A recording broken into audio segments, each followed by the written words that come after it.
سیخ سالان بری نها یکمین کوما چروکنوی بناوه میر آوس هاتیه چاپ و بلاف کرن. زیدتری 20 سالایه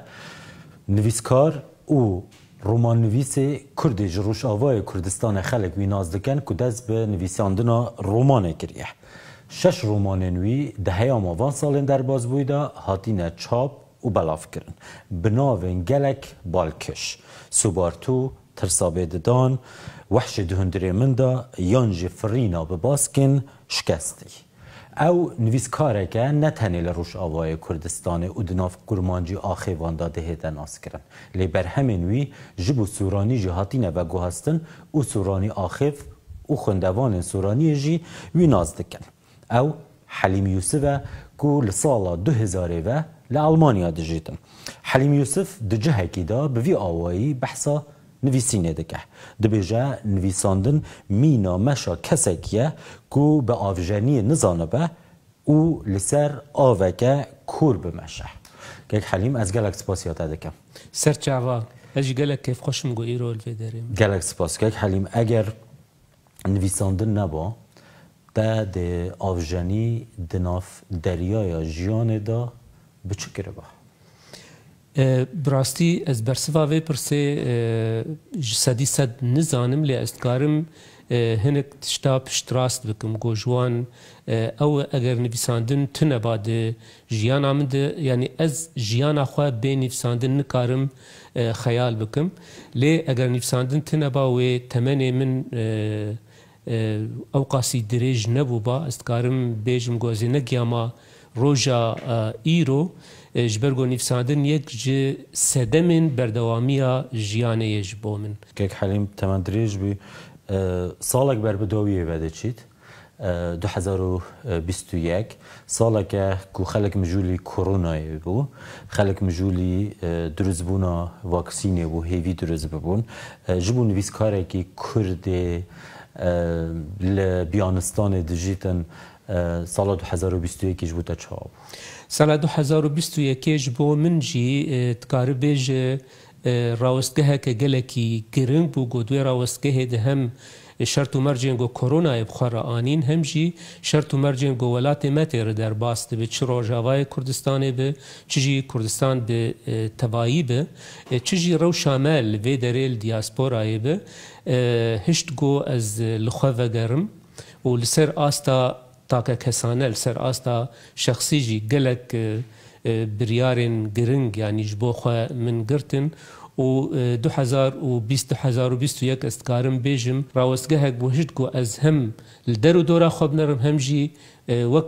وک مروفه گو بکی داویا ریه که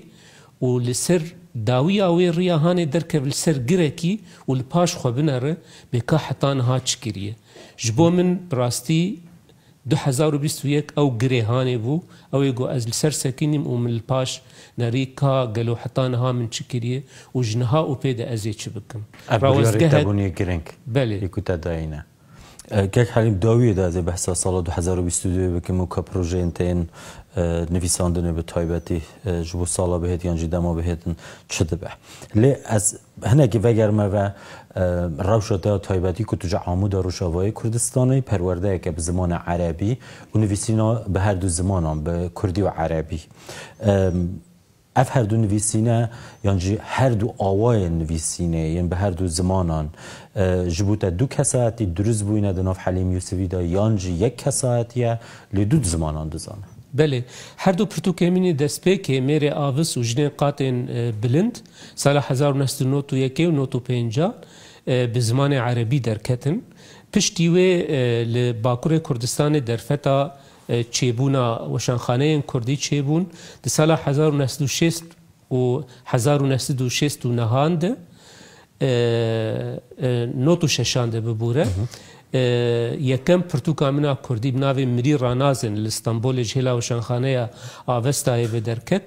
جنوتو ششان و پیوه جبرگو باوری جمع چیو گو ایدی کردی یا منا نویسکی جی گیایوی آستی گوز کاربم چیروکه که کاربم ویجه که ادبیات که کردی د آستا عربی د بنیفسینم من از وگریام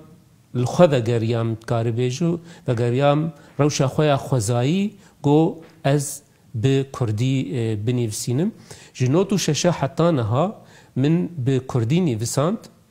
و هر دو پرتوکه منی عربی جی بدست پیک درکت من بخوای او کرن کردی و جوی چاقی حتی نها یعنی از دکارم بیجم از نویسکاره کی زمان کردیمه تنه زمان کردی لدما درفت جی از دبینم دبر از هناك يعني وقت خودم نفساندنا عربي جي لتكار بيجي جو او مسالات دو زمانيه جزوده الجمن هناكي يعني مساله جار سربو وبيتر يعني از وگريام نفساندنا بزمان دايك جدو هزار وتول آلمانيا که حليم زمان آلماني جزيده بويا كود هم ادبيات دخويني هم كاردكي كود زمان روزانه بي ولاتيه تناف دادجي جبوته اف زمانه یکو تو پیدا آخوی روزانه و به کردی دنویسینی هزار کردنو خواندیتنا تا به کیجان زمانیه؟ هر زمانك براستي وك مفتاكي يعني دماتو زمانكي فرد به زمانكي نو وك مفتاكي قوتو درباسي جيهانك نو يا چان داوي زماني دبه ألماني جيجبو من وهابو نخاسم حسكرنامه جي زماني دايكير قالكي خرط بو واز جدي وبافك يعني جمالباتك وهاتم قو ديا من وبافي من حتى مرنا خوجي تنه بزمان كردي داخلين يعني نا عربي ونجي تركي دزاني بافي مش باكر وديا من جي روج آفاي لي نب تركي نا عربي المالا ما تنبو جبروي دركتنا هاتنا ألمانيا هشت قو بيتر از لی کردیا نویسکی گرم ببم و جیانا خو به کردی بهتر دوام بکن فربونا آلمانی جی وقت دولمندیه که وقت زنگینیه که بو گوله زیده بوله مثلا خونا و هزر کرنه و جیان براستی جبو من تنه کردیه که حلیم آلمانیا چجور دستاند و چه داده؟ آلمانیا تکاره بیجه گو يعني روشان نویسکارکی کوچبر مینا روشا دارکی چاوا دار هنك دار هن لسر کوکا خواه تنت کارن شیم بین يعني مثلا بيجن لولات ما يجي الباجار جواجيت معامودي هنك دار مشمشة مثلا تنكار الوي عردهاني بتشينو شين بين لي دار توا مثلا تكارن لعامودي شين بين ولو نویسکار کوچبرجی هنك جوان تنه لسر وقت دارا گوترویش کوکاوی راهجه دور بخینه هنک جوان داران زهاد بن و بدمیر نکارن ببشکبن و نما کس بن هنک جواجی دکارن خونو بکنولو تشتی گو آلمانیا جمستند او بو دوربونا جکوکی بو دوربونا جآخی بو لی تشتی گو دامن جی گلکی پر بو تشتی گو دامن جی سرپیهاتیه کنو بو زمانه کنو بو چانده کنو بو دنیای کنو بو متریال نفساندنه یه نو بون و بوی آوای هانه من بدمیر ناس کر گو يعني سر تجربة خود في وارد بيجم بيتر من دكاري بوغو از هنكي جوی جیانا نو آگو از هاتمه تف گلک تشت گومرول پاش خواهشتن و جدست مچونجی از دکاربم بکیمانی جهلا نفساندنه و از هر تشتی وندانکم و از کاربم وک متریال نفساندنه و سرپیهاتیا نو کوچبری به همو قرق تحلیه خواه و زحمتی خواه از کاربم وک متریال نفساندنه دچیروک و رومان خود بکار بینم که حلیم تشتك هي جبوتا و هفكار و هوالنتين كردي نويسين كل دياسبورا كرديان جلوان ولات الدنيا بلاف بوينه بكردي دنويسين ناوي ادبيات كرديا كجبريه با جبو كردي از هنكي زحمت دبينم يعني في مسألة چما جبرگو پرانيا نويسكاريا كردي از بحثا نویسکاریا کردیا مدر دکم پرانیا نویسکارین کردیگو درکتن درو نیو جیانا خو کم زیده لولید جیان و نویجل درو جیانه دما گوت بیج نویسکاریا کردیا کوچبریه و چاغه مثلا از مینا که برهم خو بیجم حتانی گو از لولید بوم چار برهمه من درکتن یعنی سه پرتوکین چیروکان و رومانک درکت پشتی وی از درکتم دروه و من نویسکاریا خبر دوام کرد باشو گوت بیجه نویسکاره کی کوچ بره او برهمه من ولید نویساندن چنه جبر وی از بیجم هنه کی جهیلا بناف کرنا برهمین ویجهیه نویسکارین کردیه گل دیاسپورای دجین و تصنیف کرنا وان هنه کی از يعني ددليمه از دبيجم زحمت مرو يعني بوتنا كولو لسر وان برهمين كردي بيجه او نويسكارين كرد يگو لدياسپورا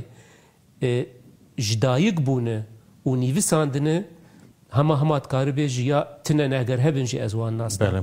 که حالی دمام بر بداویه و دچیتن از پرسا داویه بکم سر 2022 یانج سالم بهت دا. اما چیز تا ببینم بخوینن شبر همین تا. گلک تشتین نو هن جهلا ورگره دست بکی جهلا ورگره بر همین منده جبو سالا به یا هری از باور دکم دمها دواده یعنی لگور سوزا وشان خانه و گاوا گماسی تید بن ورگرا ایتالی و درکو به زمان ایتالی لایتالیا و درکو او یک یادن هنک برهمی من هاتن ورگراندن بو زمان عربي وكميناك از بيجمنط نهموري كان بلاف بوي جوان تتر ورقراندي عربي او جوج وشان خانا صفصافة المصري لقاهرة ويدر كذا وكي دنجي هناك برهمين دن تشيروكا هنا او جي نودر كتي او جيتين ورقراندن في او سر استا نفيسكاريا من جي نها او تكستين شانو يگوش تشيروكي من هاتبون ورقرتن از وان تکست شانو ددم سر هفدو و وک پرتوک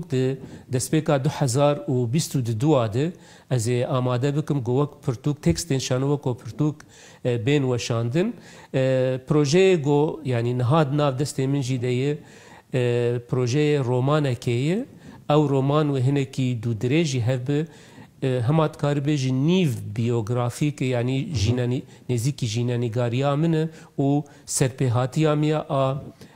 نویسکاری و چیروکوان هر چار پرتوکین گول هندر ولید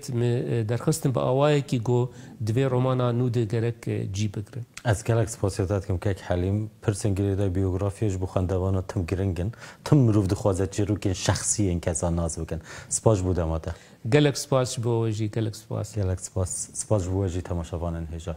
بمینم بخیر.